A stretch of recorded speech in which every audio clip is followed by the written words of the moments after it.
사무엘하는 다윗이 자신의 죄를 회개하는 내용으로 끝이 납니다. 우리들은 회개하면 일회적인 것이고 예수님이 우리의 죄를 모두 용서해 주셨으니 그 이후에는 정말 편안한 마음으로 살아가도 될 것이라 생각합니다. 하지만 우리가 우리의 죄를 대하고 또 주님의 십자가를 바라보는 자세가 나의 면죄부인 것처럼 세상을 살아간다면 그것은 참된 회개의 모습이 아닐 것입니다. 복음에 합당한 삶이란 예수 그리스도의 죽음이 나의 죄를 위한 대속의 죽음이고 나의 모든 죄의 그런 치명적인 결과를 하나님의 긍휼과 은혜로 덮어주셨고 멈춰주셨음을 깨닫는 그러한 삶입니다. 다윗 왕은 하나님 앞에서 교만한 마음으로 죄를 지었습니다. 그리고 그 죄의 결과가 오늘 15절에 나옵니다. 우리는 종종 하나님의 심판이 한없이 연기되는 느낌을 받을 때가 있습니다. 그래서 하나님의 심판이 없는 것처럼 여기기도 하고 심지어는 어떤 사람은 하나님이 안 계신가 이렇게 생각하기도 합니다. 하지만 하나님이 능력이 없으셔서 심판을 연기하는 것이 아니라 하나님의 긍휼과 은혜로 그분의 심판이 연기되고 있음을 우리는 기억해야 합니다. 지금 우리가 삶 속에서 나는 죄짓지 않고 살고 있다, 나는 죄 없다 이렇게 여기는 중요한 이유 중에 하나가 하나님의 심판이 우리의 눈에 보이지 않기 때문인데 우리에게 임한 하나님의 은혜를 바꾸어서 우리의 마음을 강팍하게 만들지 않으시기를 주님의 이름으로 축복합니다. 다윗은 비록 왕이었지만 그의 마음을 강팍하게 하지 않았습니다. 그의 마음은 잘 기경된 흙밭과 같이 부드러웠고 그의 양심은 그에게 너는 지금 잘못했다고 알려주었으며 그는 그 잘못을 깨닫자 하나님께 자신의 죄를 고백합니다. 또 하나님의 심판 앞에서 겸허하게 무릎을 꿇었고 그 죄의 결과를 자신의 눈으로 보자 다른 이들의 고통을 자신과 자신의 가정에 돌리기를 하나님께 기도합니다. 또한 하나님이 보내신 선지자의 말에 순종하여 여호와께서 명령하신 대로 행합니다. 그리고 그곳에서 희생의 제사를 드리지요. 값을 주고 아리우나의 타작마당과 또 소를 삽니다. 그리고 여호와를 위하여 제단을 쌓고 번제와 화목제를 드렸습니다. 이것이 다윗의 예배였고요, 또 그의 회개였습니다. 그의 마음은 하나님 앞에서 정직했습니다. 그는 하나님께 자신의 죄를 고백합니다. 하지만 거기서 그의 회개가 멈춘 것이 그치지 않았습니다. 그는 세상의 황폐함을 바라봅니다. 하루 만에 전염병으로 이스라엘의 죽은 자가 7만 명이 되었다고 합니다. 사실 마음이 딱딱해지면요, 다른 이들의 고통이 우리들의 눈에 들어오지 않습니다. 가정 안에서도 이런 일들이 종종 일어납니다. 우리의 사랑 없음으로 또 신실하지 않음으로 인해 가정에 갈등이 생깁니다. 아픔을 겪는 이들이 있지요. 그런데 우리는 하나님께 우리의 죄를 고백했다는 이유로 그 결과에 대해서는 나 몰라라 합니다. 자녀들이 아파하는데 왜 아픈지 모릅니다.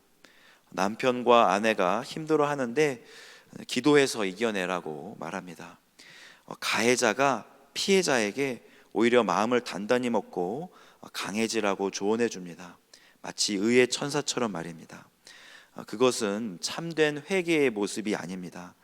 아파하는 세상을 위해서 힘내라고 말할 것이 아니라 그 문제를 나의 문제로 여기고 회개하며 그 잘못을 끌어안고 기도의 자리까지 나아가야 하는 것이죠.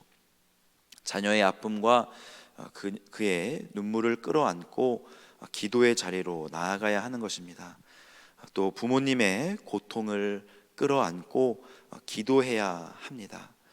우리가 그들의 고통과 무슨 상관이 있습니까? 발뺌하는 것이 아니라 그들의 슬픔이 나의 슬픔이고 그들의 괴로움이 나의 괴로움임을 깨닫고 기도할 때 하나님은 우리의 기도를 들어주실 것입니다. 우리는 예수 그리스도가 아니기에 이 세상의 모든 죄를 짊어질 수는 없을 것입니다. 하지만 죄로 인해서 일어나는 세상의 많은 일들을 나 몰라라 하는 것이 아니라 하나님께 가지고 나아가는 것이 주님의 보혈로 구속받은 이들의 그런 삶의 모습이어야 하는 것이죠. 또한 다윗은 선지자 갓의 말을 듣고 여호와께 순종하여 올라갑니다. 19절 말씀 함께 보겠습니다. 다윗이 여호와께서 명령하신 바 갓의 말대로 올라가니라. 회개는 하나님의 말씀에 순종하는 것을 포함합니다. 지은 죄를 하나님께 고하고 또 회개하였다고 하면서 돌아서서 하나님의 말씀에 순종하지 않는다면 그것은 참된 회개의 모습이 아닙니다. 지난 주일 우리는 충성, 신실의 삶을 살기를 당부하시는 하나님의 그 말씀을 들었습니다. 담임 목사님의 입술을 통해서 들려진 하나님의 말씀에 우리는 순종하고 있습니까? 비록 세상의 온도를 바꾸는 것에 우리들의 관심이 별로 없을지라도 세상을 사랑하시고 세상을 구원하시기 원하시는 하나님의 말씀 앞에서 우리는 맡은 사명에 순종하며 충성해야 할 것입니다. 하나님의 역사는 모자이크 혹은 퍼즐과 같아서 우리는 우리의 지식과 능력으로 하나님이 지금 행하고 계시는 전체적인 그림을 다 보기는 어렵습니다. 본다고 해도 이해하기는 더 어렵죠. 그래서 지금 내가 하고 있는 일이 과연 무슨 소용이 있을까 생각이 들기도 합니다. 나도 지금 저거 하고 싶고 내 생각에는 지금 저 일을 해야 하는데 지금 하고 있는 일에 최선을 다하라고 주님 말씀하십니다.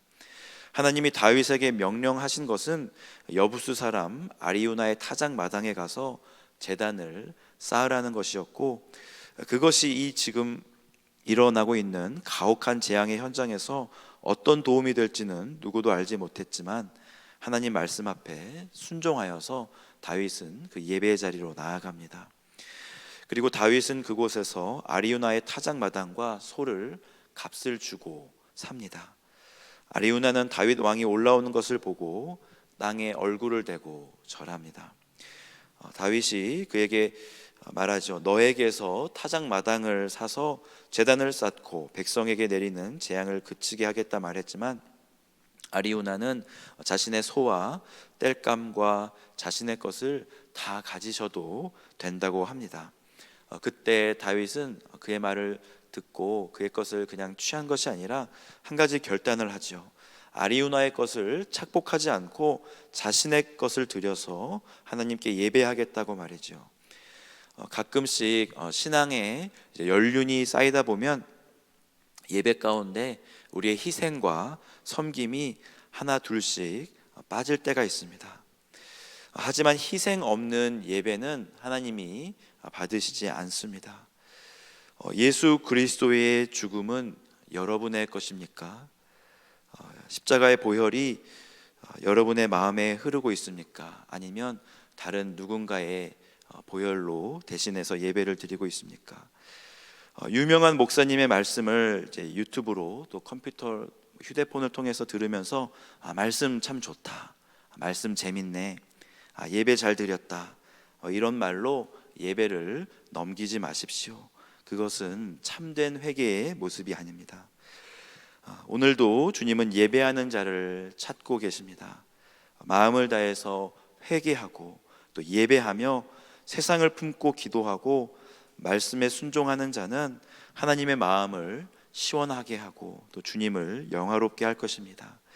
다윗과 같이 참된 예배를 드리는 성도님들 되시기를 주님의 이름으로 축복합니다. 이 시간 말씀을 놓고 함께 기도하겠습니다.